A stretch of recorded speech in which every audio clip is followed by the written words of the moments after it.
dengan materi yang berjudul Etika dan Regulasi Uji Praklinik yang beranggotakan yang pertama ada Dia Britania dengan akhiran NIM 273, yang kedua Farah Najwa dengan akhiran NIM 275, dan saya sendiri Disa Famita dengan akhiran NIM 278, dan Rahel Janet dengan akhiran NIM 297, Lisya Ayu dengan akhiran NIM 310.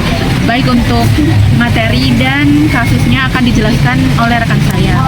Baik, di sini saya akan membacakan materi terkait uji praklinik, etika dan regulasi. Di mana yang pertama, prinsip etika dalam uji praklinik pada tujuan utama menjamin keamanan dan efektivitas sebelum uji klinik pada manusia. Yang kedua ada fokus etika di mana kesejahteraan hewan dan tanggung jawab peneliti dengan prinsip 3R.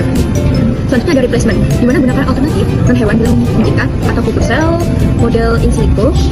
Selanjutnya ada reduction, di mana meminimalkan jumlah hewan dengan desain statistik yang efisien. Selanjutnya ada refinement, di mana perbaiki prosedur untuk mengurangi rasa sakit atau stres, bisa menggunakan anestesi, analgesia, perawatan pasca operasi, dan selanjutnya ada penghormatan terhadap kehidupan pelihara hewan dengan nutrisi, kebersihan, dan lingkungan.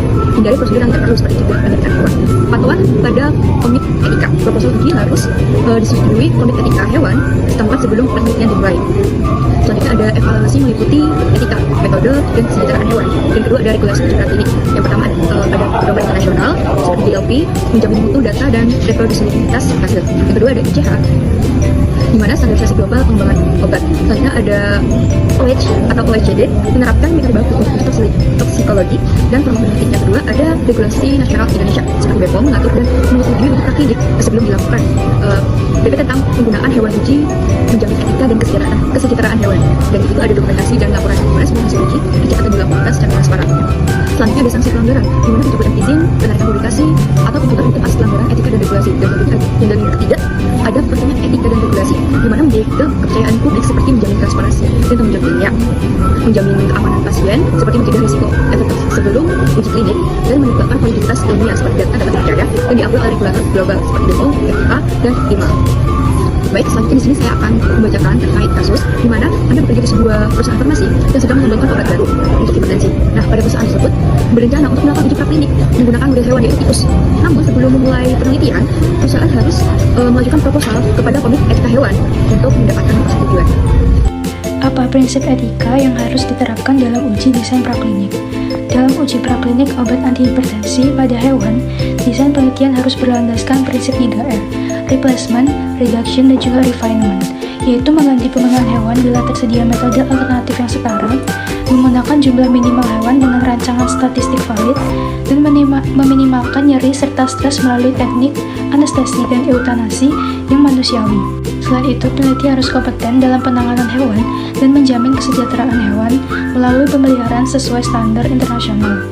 Penerapan prinsip ini bukan hanya memenuhi aspek moral, tetapi juga memastikan validitas dan reprodusibilitas data ilmiah sesuai pedoman Permenkes nomor 66 tahun 2016 dan AVMA Guideline 2020. Pertanyaan selanjutnya, apa saja pedoman regulasi yang harus diikuti selama proses uji praklinik? Menurut peraturan BPOM nomor 20 tahun 2023 terdapat 5 regulasi yang harus diikuti selama proses uji praklinik. Yang pertama, terdapat persetujuan etik. Yang kedua, persetujuan pelaksanaan uji praklinik. Yang ketiga, penerapan cara berlaboratorium hewan uji dengan baik. Yang keempat, pengelolaan sediaan uji. Dan yang terakhir, pengelolaan hewan uji. Kemudian lanjut ke pertanyaan yang ketiga, yaitu apa saja persiapan yang perlu dilakukan sebelum mengajukan proposal ke komite etika. Sebelum mengajukan proposal uji praklinik ke komite etika hewan, siapkan dokumen teknis dan bukti etis yang lengkap sehingga komite dapat menilai justifikasi kesejahteraan hewan dan kebolehan ilmiahnya. Checklist ringkasan dan pokok yang harus ada, yaitu yang pertama ada ringkasan tujuan atau justifikasi penggunaan hewan. Yang kedua ada ulasan pustaka singkat dan hipotesis yang menunjang desain studi. Yang ketiga ada rincian desain eksperimental. Kemudian yang keempat ada penerapan prinsip 3R, replacement, reduction, and refinement. Kemudian yang lima ada manajemen nyeri dan distress. Kemudian yang keenam ada perawatan housing and biosecurity. Kemudian yang ketujuh ada SOP contingency plan and euthanasia. Kemudian yang kedelapan ada manajemen data, kepatuhan archive, dan rencana publikasi. Kemudian yang terakhir ada izin dan akreditasi.